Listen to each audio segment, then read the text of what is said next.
berikutnya ada istilah pohon merentang atau spanning tree.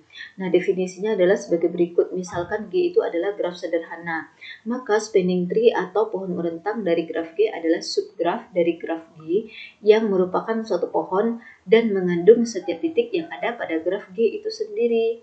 Nah, subgraf itu artinya adalah suatu graf di mana vertex dan sisinya berasal dari graf G itu sendiri, tapi ada sebuah vertex yang bisa jadi dihapus, ada minimal sebuah vertex yang bisa dihapus dari graf G atau minimal sebuah sisi dihapus dari graf G. Jadi sisa penghapusan suatu vertex atau sisa penghapusan suatu sisi dari graf G ini itu merupakan subgraf dari graf G.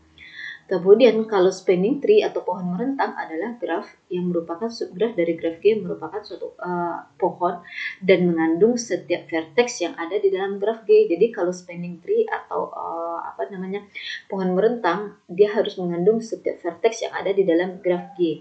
Tapi sisinya bisa jadi tidak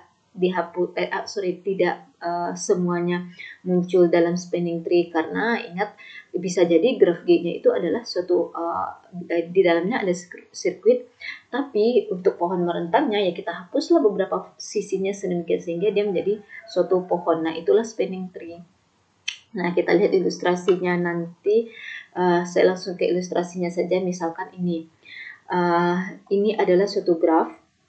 Oke. Nah, seandainya nih kita hapus vertex garis sisi yang ini, kita hapus pula sisi yang ini, kita hapus pula sisi yang ini, maka jadilah ini dia. Nah, ini adalah subgraf dari graf G ini, di mana dia yang ini merupakan suatu pohon. Nah, bagaimana cara memverifikasi dia merupakan suatu pohon? Nah, lihatlah definisi dari pohon tadi atau sifat-sifat pohon tadi. Graf ini mengandung 4 buah vertex dan dia mengandung 3 buah sisi. Kemudian dan dia terhubung. Nah, maka dia tidak ada sirkuit ya di sini. Maka graf ini adalah suatu pohon. Nah, pohon ini yang dibentuk dari graf ini disebut dengan pohon merentang. Jadi itu yang dimaksud dengan pohon merentang. Jadi pohon merentang itu adalah pohon yang dibentuk dari suatu graf dengan menghapus beberapa sisinya sedemikian sehingga terbentuklah pohon. Nah, ini adalah pohon merentang dari graf ini. Kemudian begitu juga ini. Ini adalah pohon merentang yang dibentuk dari graf ini. Ini pun merupakan pohon merentang yang dibentuk dari graf ini. Yang ini pun merupakan pohon merentang yang dibentuk dari graf ini. Oke. Nah, ada beberapa algoritma untuk menemukan spanning tree atau pohon merentang, yaitu ada yang disebut dengan algoritma DFS dan ada yang disebut dengan algoritma BFS atau depth first search dan breadth first search. Berikutnya kita lihat teorema terkait dengan pohon merentang ini. Dikatakan bahwa setiap graf terhubung memiliki paling sedikit sebuah pohon merentang. Nah, ini adalah catatan terkait cara membentuk suatu pohon merentang dari suatu graf. Jadi let's say G itu adalah graf tak berarah, namun dia terhubung dan dia bukan pohon. Kalau dia bukan pohon berarti ada sirkuit di dalamnya.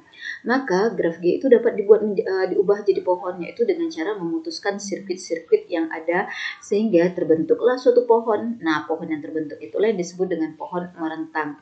Nah, itulah yang disampaikan tadi di sini. Hapus aja beberapa sisi sedemikian sehingga tidak ada lagi sirkuitnya, namun grafnya tetap menjadi terhubung. Nah, misalnya kayak di sini tadi menjadi seperti ini, maka ini menjadi pohon merentang, yaitu dengan cara menghapus beberapa sisinya. Nah, walaupun emang semudah itu membentuk pohon dari suatu graf, tapi ya ada algoritmanya pula yang dibahas untuk membentuk pohon, apalagi kalau kita punya grafnya memiliki lebih banyak vertex lagi. Nah, selanjutnya ini adalah aplikasi atau penerapan dari spanning tree. Yang pertama adalah rute pada jaringan komputer itu dengan menggunakan dibuatkan dulu grafnya, kemudian bisa dibuat pohon merentang atau spanning tree-nya. Kemudian begitu pula penentuan panjang pipa PDAM. Misalnya ingin mengalirkan air dari satu titik ke rumah-rumah pada suatu kompleks. Nah, untuk penentuan panjang pipa PDAM ini bisa mengaplikasikan teori atau konsep spanning tree ini. Jadi dibentuk spanning tree-nya. Namun dalam hal ini berarti setiap sisinya diberikan bobot. Kemudian berikutnya membuat pohon keputusan. Nah, terkait tentang penerapan dari pohon merentang atau spinning tree ini sudah banyak artikel yang membahas, bisa ditemukan contoh-contoh kasus realnya seperti apa dalam memanfaatkan spinning tree ini.